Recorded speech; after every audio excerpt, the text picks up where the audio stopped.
오늘은 우리 하나님께서 우리 공동체 안에 무슨 말씀을 하실 것인가에 대한 기대감도 있었습니다. 아마 여러분도 저와 같은 마음일 것이라고 스스로 굳게 믿고 있습니다. 그러신가요? 여러분, 그 마음을 담아서 우리 옆 사람과 함께 인사하겠습니다. 우리 함께 예배함이 기쁨입니다. 네, 함께 예배함이 기쁨입니다. 네, 감사합니다. 사람은 누구나 기다리며 살아갑니다. 아이들은 방학이 오기만을 기다립니다. 뭐가 그렇게 즐거운지 방학만을 기다리며 살아가죠. 그리고 어떤 사람은 자신의 월급날을 기다리기도 하고, 또 어떤 사람은 자신의 성공을 기다리기도 합니다. 또 어떤 사람들은 끝나지 않을 것 같은 긴 터널의 어둠 속에서 그 힘든 시기가 하루빨리 지나가기를 기다리는 사람들도 있습니다. 각자가 자신이 바라는 것들, 기다리는 것들이 다 다릅니다. 그런데 여러분, 그 기다림의 끝이 왔을 때 사람들은 더 이상 다른 것들을 기다리지 않고 그곳에 만족하면서 살아갈까요? 이제 내가 바라는 것이 다 왔으니까 나는 더 이상 내 삶 가운데 더 이상 바랄 것이 없다 라면서 그렇게 만족하면서 살아갈까요? 여러분, 지금보다 더 나은 환경과 더 많은 돈, 더 좋은 관계들이 채워진다고 해서 그 사람 안에 진정한 평화가 그 사람은 얻을 수 있을까요? 여기 계신 모든 분들이 1대1 양육을 마쳤거나 아니면 지금 하고 있는 중에 있습니다. 오래되신 분들은 한번 기억을 떠올려 보시면은 1과에서 당신은 행복하십니까? 라는 질문을 합니다. 세상의 사람들은 그 행복에 대해서 이렇게 말하죠. 나의 만족과 나의 유익이 채워지면 행복합니다. 내가 바라는 것들이 채워지면 나는 행복합니다 라고 말합니다. 그런데 여러분, 우리도 그렇게 살아봤는데 그 바라고 있던 것들이 채워진다고 해서 잠깐은 행복하지만 그 행복이 영원히 지속되지는 않습니다. 그토록 기다리던 바람들이 이루어져도 그것이 오래가지 않습니다. 이내 또다시 목마름으로 갈증으로 다시 또 다른 행복들을 찾아서 헤매는 것이 바로 사람들의 모습입니다. 그 안에 진정한 평화가 없기 때문에 그렇습니다. 그 안에 하나님이 없는 행복이기 때문에 그렇습니다. 잘못된 것들을 기다리며 살아왔던 것이죠. 우물가의 여인처럼 헛된 것들을 찾으며 살아온 것입니다. 마치 고도를 기다리는 두 사람처럼 무엇을 기다리는지 모르고 살아왔던 사람들인 것입니다. 오늘 본문에서 오랫동안 메시아를 기다리던 두 사람이 등장합니다. 길게 읽었지만 바로 시므온과 안나라고 하는 사람이 나옵니다. 시므온과 안나는 개인적인 소원을 이루기 위해서 메시아를 기다린 것이 아닙니다. 메시아가 오면은 내가 그토록 바라고 소원했던 나의 소원을 이루어지기 때문에 메시아를 기다린 것이 아닙니다. 시므온과 안나의 기다림은 하나님의 약속을 붙들고 기다린 기다림이었습니다. 그 기다림 안에는 이스라엘의 구원과 위로를 보온 것이 바로 그들의 기다림이었습니다. 함께하는 성도 여러분, 여러분들, 우리는 무엇을 기다리고 있습니까? 혹은 우리는 무엇을 바라보며 어떻게 살아가고 있습니까? 혹시 나의 소원의 목록을 하나님께 기도했으니 하루빨리 나의 소원을 하나님 들어주십시오라는 혹시 그런 헛된 것들을 기다리고 있습니까? 오늘 본문 속에서 시므온과 안나의 삶을 통해서 참된 기다림이 무엇인지, 우리는 어떻게 기다려야 하는지를 우리가 함께 말씀을 통해서 살펴보기 원합니다. 먼저는 시므온입니다. 시므온은 성령의 인도하심 속에서 기다리던 자였습니다. 우리 25절과 26절 말씀 우리 같이 한번 읽어보겠습니다. 그런데 마침 예루살렘에 시므온이라는 사람이 있었는데 그 사람은 의롭고 경건한 사람이므로 이스라엘이 받을 위로를 기다리고 있었고 또 성령이 그에게 임하여 계셨다. 그는 주님께서 세우신 그리스도를 보기 전에는 죽지 아니할 것이라는 성령의 지시를 받은 사람이었다. 아멘. 시므온은 하나님의 위로, 그러니까 즉 메시아를 기다리던 사람이었습니다. 여러분, 로마서 1장 2절에 뭐라고 나오냐면은 예언자를 통하여 미리 약속하신 분이 바로 예수 그리스도라고 하는데 그 분을 바로 이 시므온은 기다린 것입니다. 여러분, 다른 말로 하면은 성령님께서 지시를 내렸죠. 너가 죽기 전까지 그리스도를 볼 것이다 라고 하는 그 지시를 받았습니다. 그러니까 하나님의 말씀을 붙들고 그는 그 메시아를 기다렸던 것입니다. 막연해 보일 수도 있죠. 그러나 그 기다림은 막연한 기다림이 아니라 소망이었습니다. 바로 예루살렘에 받을 위로와 그 구원을 기다리고 있었던 것입니다. 주님께서 세우신 그리스도를 보기 전에는 죽지 않을 것이라는 그 성령의 지시를 받고 기다리는 사람이 바로 이 시므온이었습니다. 시므온은 그 하나님의 약속에 대한 확신이 있었습니다. 언제 몇 월 며칠 언제 때가 올지는 그는 알지 못합니다. 그러나 하나님께서 분명히 말씀하셨으니 내가 죽기 전에는 만날 것이다 라는 확신으로 성령의 인도한 가운데 있었습니다. 언제 올지 모르는 기다림이었죠. 그러나 확실한 기다림이었습니다. 그런데 우리의 기다림을 보면은 여러분 어떻습니까? 혹시 몇 월 며칠 몇 시에 우리 어디에서 만나자라고 얘기했는데 그 약속의 상대방이 10분 늦습니다. 10분 늦을 수 있지. 20분 늦습니다. 연락을 하죠. 왜 연락도 안 오고 안 오지 하고 연락을 합니다.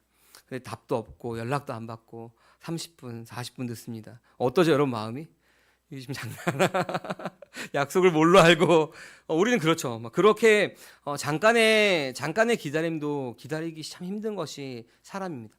약속 시간을 정했음에도 불구하고 기다리기 힘든 게 우리 사람인데, 이 시므온은 언제 올지 모르는, 그냥 내가 죽기 전에 하나님께서 약속하신 그리스도를 볼 것이다라고 하는 그 약속만 가지고 그냥 막연히 기다리는 기다림이었습니다.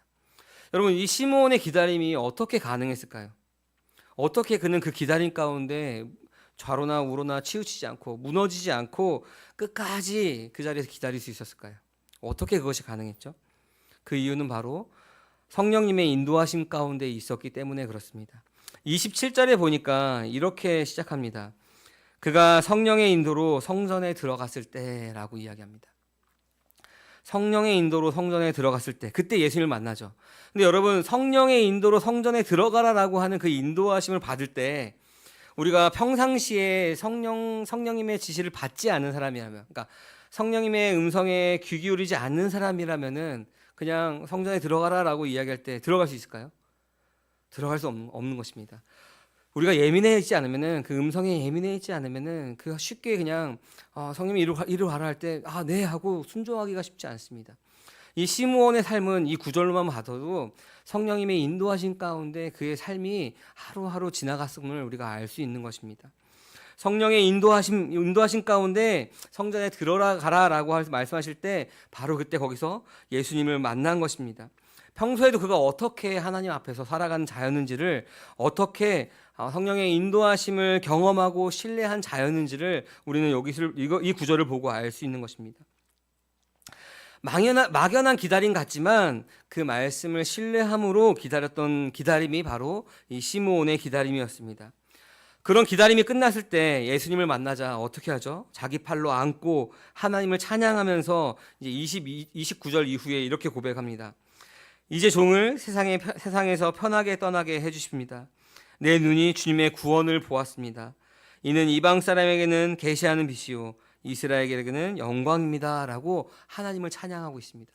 여러분, 근데 이 당시에는 시므온 말고도 그리스도를, 그러니까 메시아를 기다리고 있는 메시아 대망 사상이 그들 가운데 있었습니다. 그러니까 다른 말로 하면은 바리새인과 서기관들도 이 메시아를 기다리고 있었죠. 근데 바리새인과 서기관들은 예수님이 그리스도임을 알아보지 못했습니다.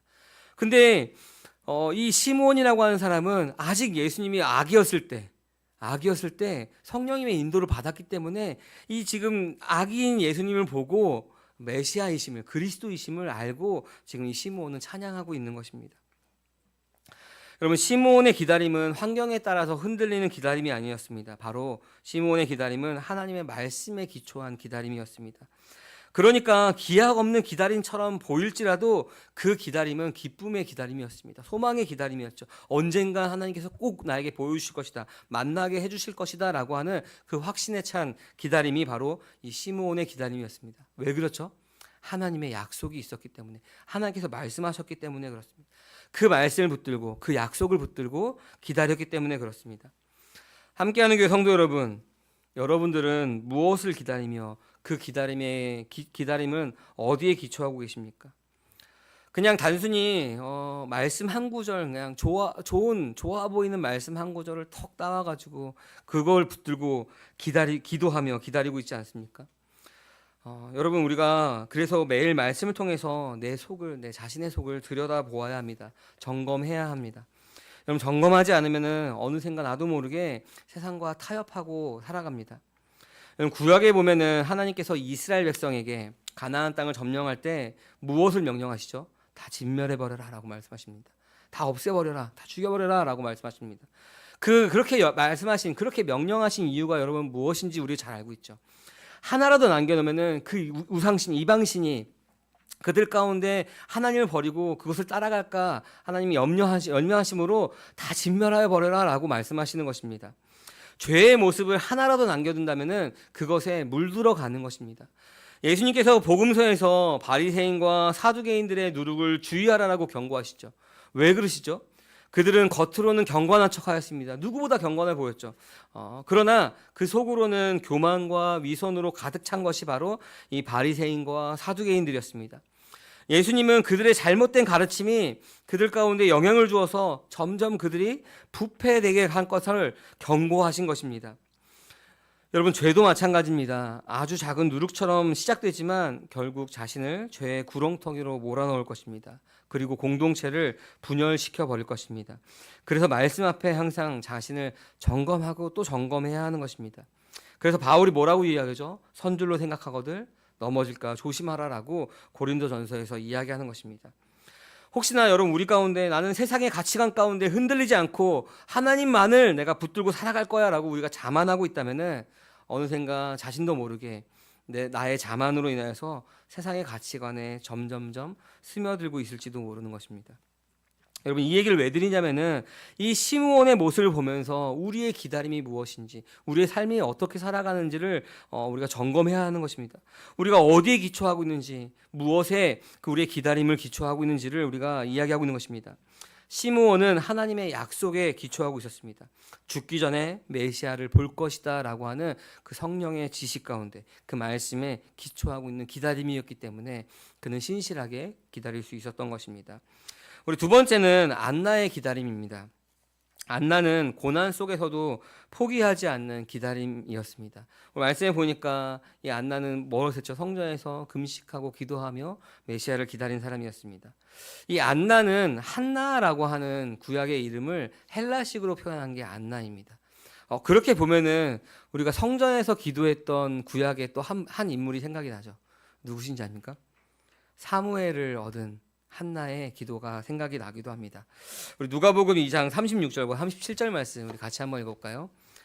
아셀 지파 속하는 바누엘의 딸로 안나라는 여예언자가 있었는데 나이가 많았다. 그는 처녀 시절을 끝내고 7해를 남편과 함께 살고 과부가 되어서 84살이 되도록 성전을 떠나지 않고 밤낮으로 금식과 기도로 하나님을 섬겨왔다. 아멘. 오늘 말씀해 보니까 안나는 아셀 지파에 속하는 사람이었습니다. 근데 참 특이한 게 7년의 결혼 생활 끝에 과부가 되었습니다. 과부가 되어서 84세까지 성전을 떠나지 않고 주야로 금식하며 하나님을 섬겨왔다라고 이야기합니다. 안나는 그 슬픔 속에서도 기도와 예배로 하나님을 섬기며 기다리는 삶을 살았던 것입니다. 안나는 성전을 떠나지 않고 하나님을 섬겼을 때 마침내 그가 예수님을 만나게 된 것입니다. 메시아를 알아보고 사람들에게 구원의 소식을 전했습니다.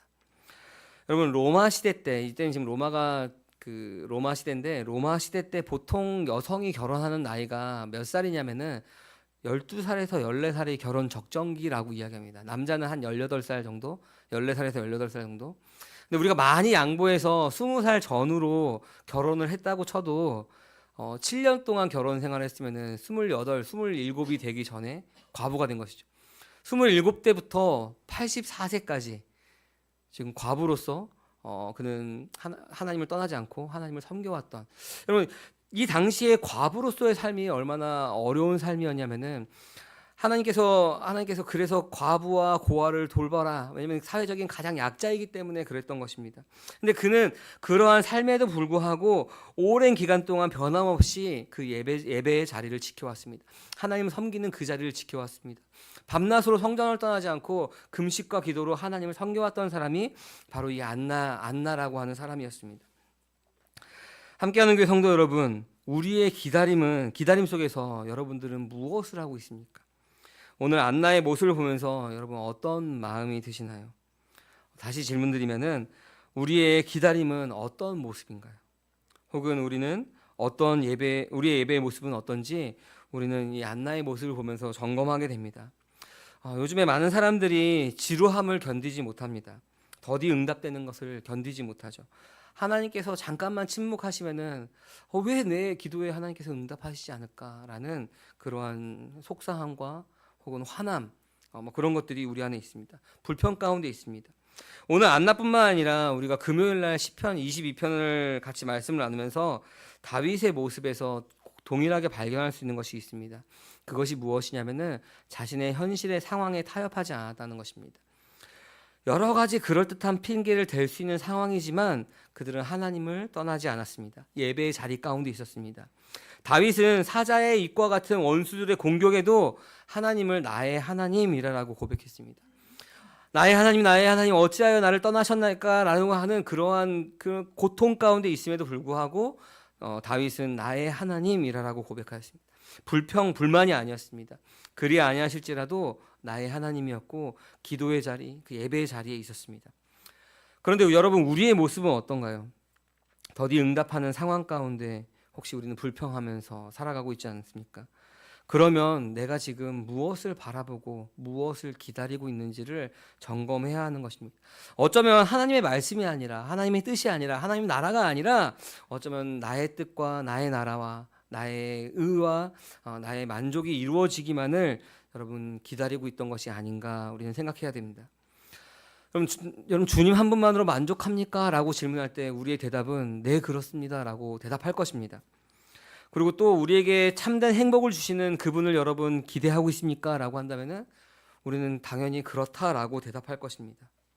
근데 여러분, 우리의 행복, 우리의 만족은 무엇인가를 돌아봐야 되는데, 그 나의 행복, 나의 만족이 잘 되는 내가 아니라 그것은 나의 진정한 행복은 하나님을 아는 것입니다. 내가 하나님의 자녀가 되는 것입니다. 하나님께서 보내신 예수 그리스도를 아는 것, 그것이 바로 영생이다라고 이야기합니다. 그것을 우리가 죄에서 해방받은 것이라고 이야기하고 있습니다. 여러분, 그것을 위해서 하나님께서는 예수 그리스도를 십자가에 내어오셨습니다. 참 하나님이신 그분께서 율법 아래 태어나신 것입니다. 바로 우리에게 죄사함을 주시기 위해서입니다. 오늘 말씀에 21절부터 24절까지 예수님께서 율법을 지키시기 위해 8일 만에 할례 받으시고 라고 이야기하면서 오늘 본문에서 정결 예식을 위해서 성전으로 올라간 것입니다. 거기서 지금 시므온과 안나를 만난 것입니다. 거기에서 기다리던 메시아를 찬양한 것이 바로 오늘 본문의 모습입니다. 근데 여러분, 한 가지 우리가 생각해야 되는 것이, 왜 예수님께서 우리의 죄를 사해 주시기 위해서 그 율법 안으로 들어오셨을까라고 하는 것입니다. 왜 율법 안으로 들어오셨을까? 갈라디아서 4장 5절과 4절 말씀에 보면은 이렇게 이야기하고 있습니다. 우리 같이 한번 읽어볼까요? 그러나 기한이 찼을 때 하나님께서는 자기의 아들을 보내셔서 여자에게 나게 하시고 또한 율법 아래에 놓이게 하셨습니다. 그것은 율법 아래에 있는 사람들을 속량하시고 우리로 하여금 자녀의 자격을 얻게 하시려는 것이었습니다. 아멘. 예수님께서는 성전을 중심으로 율법을 준수하는 가운데 유아기를 보내셨습니다. 여러분, 이걸 우리가 잘 생각해야 되는 게, 죄가 없이 성령으로, 남자를 통하지 않고 성령으로 나셨죠. 그리고 성령으로 나시고 율법 밖에 있는 것이 아니라 율법 안에 놓이신 것입니다. 율법을 준수하시며 살았죠. 왜냐면 예수님께서도 뭐라고 얘기하시면은, 나는 율법을 폐하려 온 것이 아니라 율법을 완성하라, 성취하러 왔다라고 이야기합니다. 그렇게 하심으로써 율법 아래에 있는 자들을 속량하기 위해서인 것입니다. 이게 잘 이해가 안 된다면은 여러분, 이렇게 한번 생각하면 좋을 것 같습니다. 여러분, 물에 빠진 사람을 보면은 여러분, 우리 어떻게 하나요? 구해주죠. 어떻게 구해주죠? 수영할 줄 모르는 것 같으니 제가 큰 소리로 수영하는 방법을 알려주겠습니다. 자, 호흡은 이렇게 하시고요, 팔은 이렇게 하시고요, 몸의 힘은 이렇게 빼시고요, 자, 팔을 이렇게 하면은 수영해서 나올 수 있을 것입니다. 자, 한번 해보십시오. 하나, 둘 이렇게 하고 큰 소리를 외친다고 그 사람이 감사합니다 하고 수영을 하는 것을 배워서 나올 수 있을까요? 아니죠. 그 사람 구하기 위해서는 어떻게 되죠? 누군가 들어가야 되는 거죠.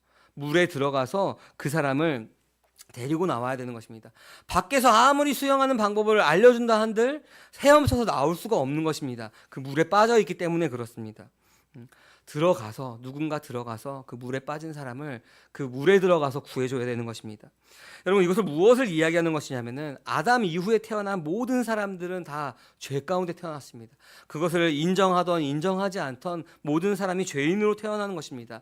우리가 성경에서 뭐라고 이야기하냐면은 열매를 보아 나무를 알 수 있듯이 그 죄의 열매를 보아 내가 죄의 나무인 것을, 내가 죄인으로 태어났다는 것을 우리가 알 수 있는 것입니다. 그렇게 죄라고 하는 바다에 빠져서 우리가 숨이 꼴딱꼴딱 넘어가는 수준에 있는 것이 바로 우리의 모습이다라고 하는 것, 거듭나지 못한 사람들의 모습이라고 하는 것입니다.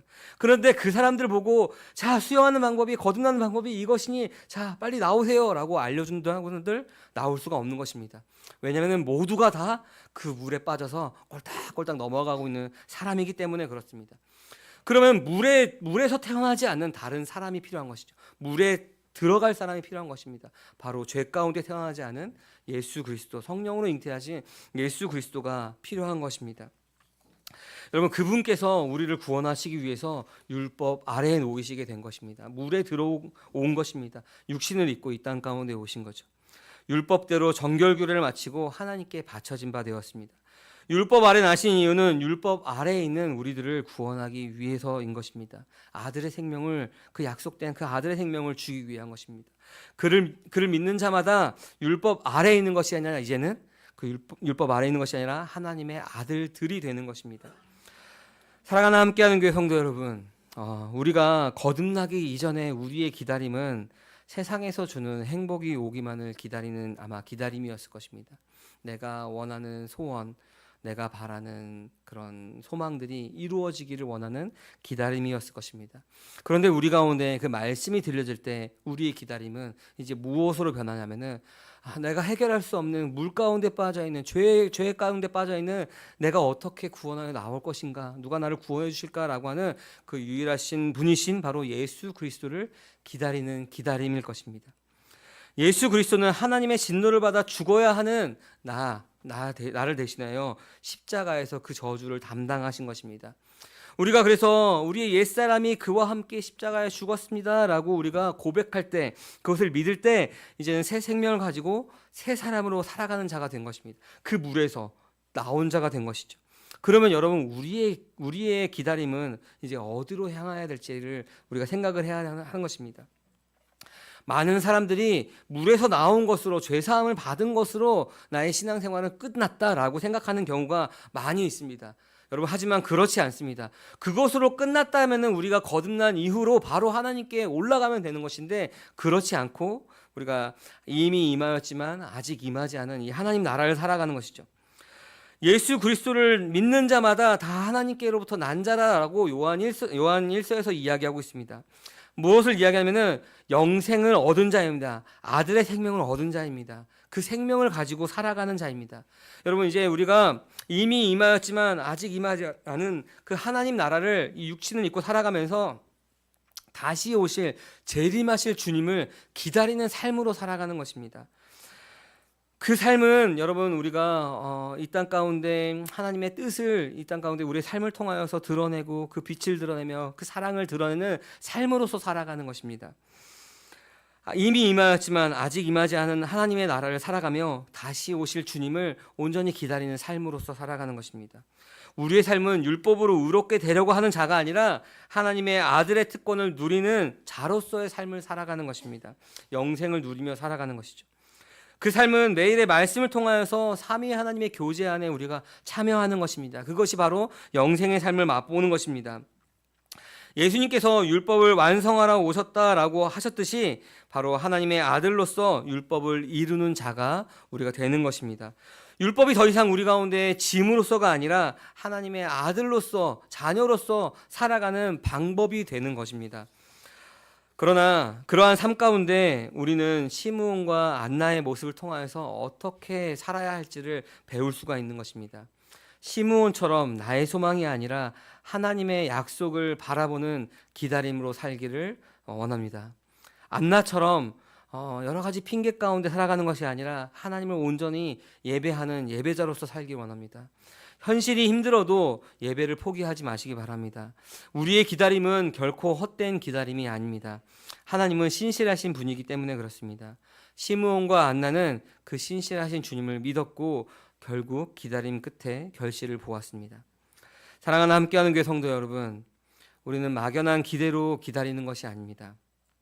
분명히 주님께서 올라가신 모습 그대로 다시 오실 것이라고 말씀하셨고 우리와 세상 끝날까지 함께 하시겠다라고 말씀하십니다. 그 하나님의 말씀을 붙드는 기다림의 삶이 되기를 바랍니다. 무기력한 기다림이 아니라 예배자로서 살아가기 원합니다. 이 땅 가운데 세상에 감당하지 못하는 자들이 되기 원합니다.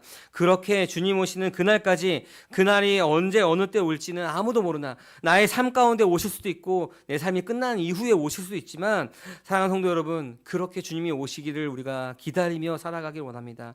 하나님 앞에서 세상을 향하여 그 하나님의 사랑을 비추는 자들이 되기를 간절히 소망합니다. 아멘.